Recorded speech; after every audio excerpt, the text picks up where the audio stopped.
இன்றைக்கி பார்க்க போகிற ரெசிபி பிடி கொழுக்கட்டை.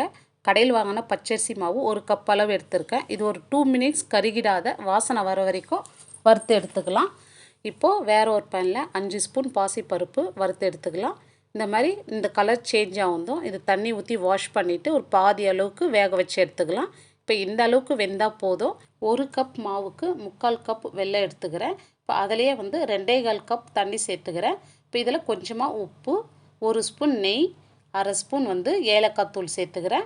இப்போ பல்லாக நறுக்கின தேங்காய், கொஞ்சம் துருகின தேங்காய், வேக வச்ச பருப்பு, இது எல்லாம் சேர்த்து நல்லா மிக்ஸ் பண்ணிவிட்டு வறுத்து வச்ச மாவும் சேர்த்து நல்லா மிக்ஸ் பண்ணுங்கள்.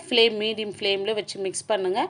இப்போ பாருங்கள் நம்மளுக்கு கரெக்டாக வந்திருக்கு. இப்போ கேஸ் ஆஃப் பண்ணிவிட்டு வேறு ஒரு பிளேட்டில் மாற்றிட்டு கையில் எண்ணெய் தடவிக்கணும். இந்தமாதிரி பிடிச்சு எடுத்துக்கலாம். இட்லி பாத்திரத்தில் தண்ணி சூடே இருந்தோம், இதை வேக வச்சு எடுத்துக்கலாம். இப்போ பாருங்கள் இவ்வளோ சாஃப்டான இனிப்பு பிடி கொழுக்கட்டை ரெடி ஆயிடுச்சு. இந்த வீடியோ பிடிச்சிருந்தால் லைக் பண்ணி சப்ஸ்கிரைப் பண்ணிங்க.